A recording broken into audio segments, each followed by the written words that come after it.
Friends, regular ભજીયા તો આપણે બનાવતા જ હોઈએ છીએ, પણ આજે એનાથી કંઈક અલગ વટાણાના ભજીયા બનાવ્યા છે. તો ચાલો એ રેસીપી તમારી સાથે પણ શેર કરું. મિક્સર જાર લીધું છે, એમાં આપણે લીલા વટાણાને ઉમેરી દઈશું. 1 બાઉલ છે વટાણા, એને ઉમેરી દઈએ.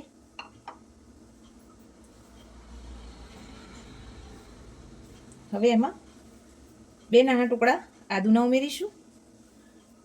6 થી 7 લસણની કળીને ઉમેરીશું.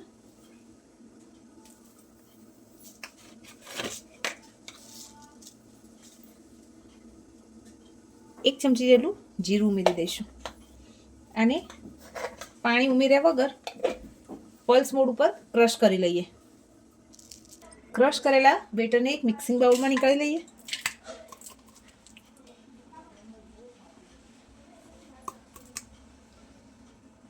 બાકી રહેલા મસાલા ઉમેરીએ. એમાં 1 ચમચી જેટલો અજમો ઉમેરીશું.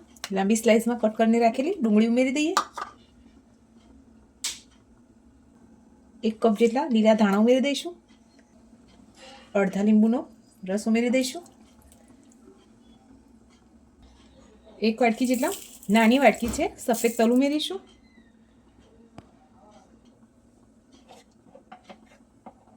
એક નાની ચમચી જેટલી હળદર ઉમેરીશું. 1 ચમચી જેટલો બેકિંગ સોડા ઉમેરીશું. સ્વાદ પ્રમાણે મીઠું ઉમેરીશું. હવે થોડો ચણાનો લોટ ઉમેરતા જઈશું અને મિક્સ કરતા જઈશું.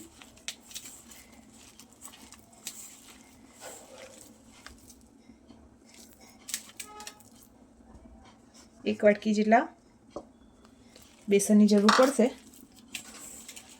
સરસ મિક્સ કરી લઈશું. આનું આપણું એક થીક બેટર રાખવાનું છે. થોડું પાણી છંકોરી અને ખાલી મિક્સ કરી લઈએ. હવે આને સાઈડ પર રાખી લઈએ. તેલ આપણું સરસ ગરમ થઈ ગયું છે. હવે ભજીયાને આપણે તેલમાં ઉમેરી દઈએ.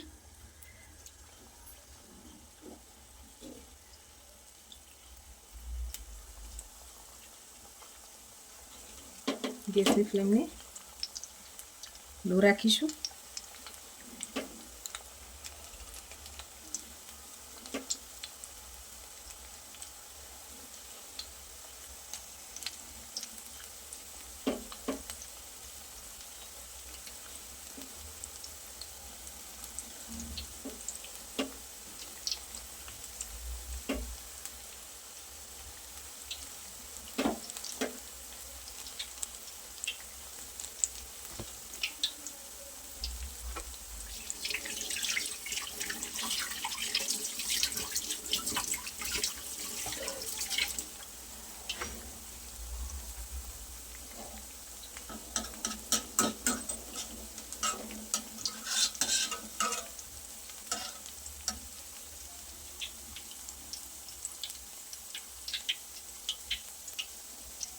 ઉલટતા પલટતા જઈ બંને સાઈડથી સરસ ક્રિસ્પી થાય ત્યાં સુધી આ ભજીયાને ફ્રાય કરીશું.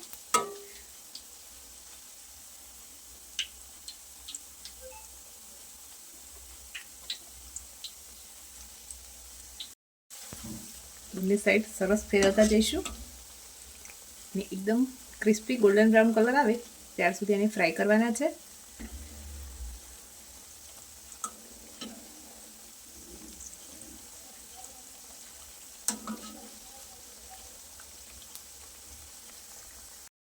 બંને સાઈડથી સરસ ગોલ્ડન બ્રાઉન કલરના થઈ ગયા છે.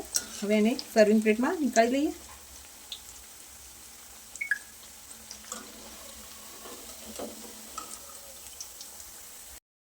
ફ્રેન્ડ્સ, વટાણાના ભજીયા બનીને તૈયાર છે. તમને આ રેસીપી કેવી લાગી છે એ મને કમેન્ટ કરીને કહેવાનું ભૂલતા નહીં. લાઈક કરજો, શેર કરજો અને સબસ્ક્રાઈબ પણ કરી દેજો. Thank you.